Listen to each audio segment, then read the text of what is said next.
Hello everyone, how's it going? I hope you're doing well.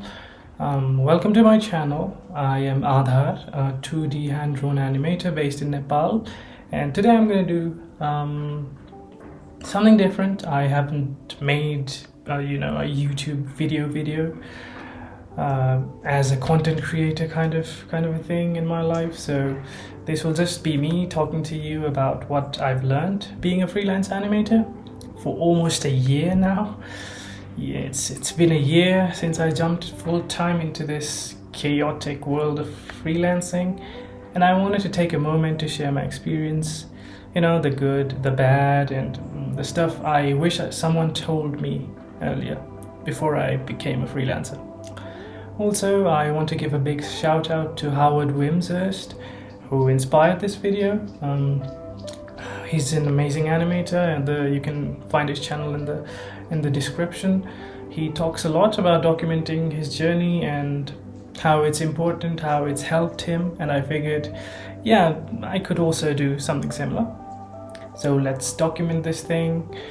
So if you're an animator, or you're thinking about freelancing, or you're just curious about what it's like, this video might be helpful for you.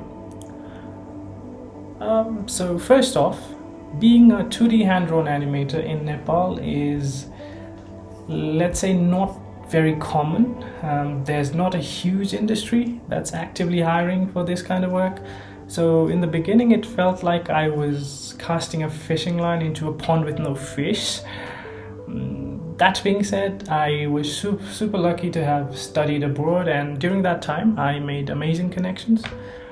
Some of those folks ended up becoming my first clients for animation. But that doesn't really mean I never got gigs in Nepal. I did, but honestly, they weren't always that exciting or creatively fulfilling. If you're in a similar place, maybe a country where this kind of work is not really popular, networking globally, if you're not fortunate enough to study abroad, just going on the internet and connecting with people in different forums, it's important. That becomes important. So you need to keep your circle really wide and international if possible, so to really grab those first clients.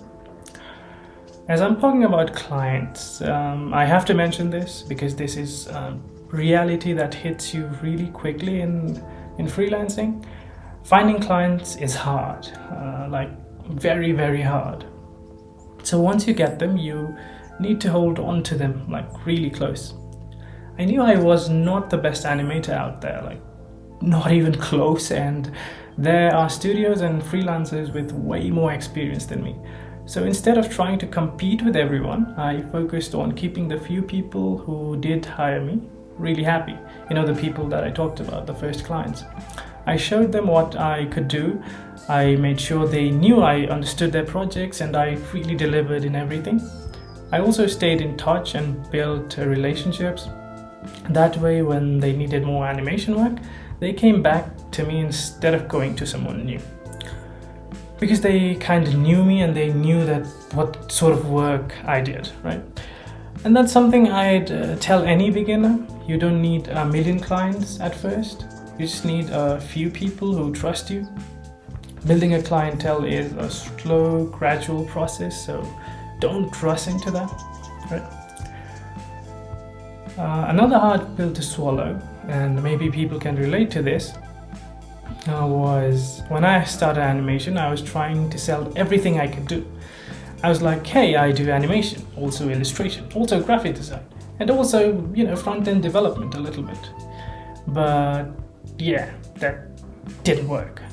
People don't want a jack of all trades kind of person when they're looking for something very specific. If someone wants a 2D hand-drawn animation, they'll hire the person who specializes in that, not the guy who also dabbles in website stuff, So I made the decision to double down on what I do the best, 2D hand-drawn animation. And guess what? That's when good gigs started coming in. The more you specialize, the more you stand out. That's how it is. Another thing is that freelancing is not a full-time job. It's an all-the-time job So there were weeks, sometimes even months, where I didn't really have any clients.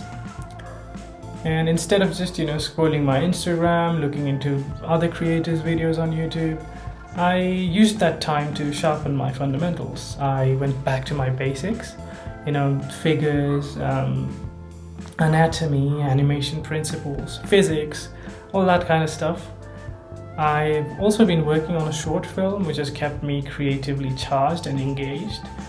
And I made a ton of short form videos for my Instagram and also for YouTube Shorts. So yeah, even when the emails are really dry and the work, you're not getting a lot of work, you should not stop working. And that's how it is, because staying motivated and staying disciplined is how you build and grow in this sort of a field like freelance animation. So you should keep that in mind. And the last thing that I'll say is having a side hustle really saved my butt. Freelancing is really unpredictable, as I said before as well. Sometimes you're up, sometimes you're down. Having something else that brings in a bit of income and something that you like doing outside of what you do is really important, and it makes the ride way less stressful. For me, that was teaching ESL. I teach English as a second language classes online and also in person. It's something that I really enjoy. Teaching languages is something that I've enjoyed for a long time. So making that into a side hustle that pays me the bills during slow months has really benefited me. And it's also just nice to have a second passion to switch gears sometimes. So yeah, if you're freelancing, you should try to find a side hustle that you enjoy. It doesn't really have to be teaching, just something that helps you stay afloat and sane in a bit. So yeah, with that, I think that's kind of like my 1 year-ish update on being a freelance studio animator. It's really been a ride. There were moments I wanted to quit. There were moments I felt like I was flying as well.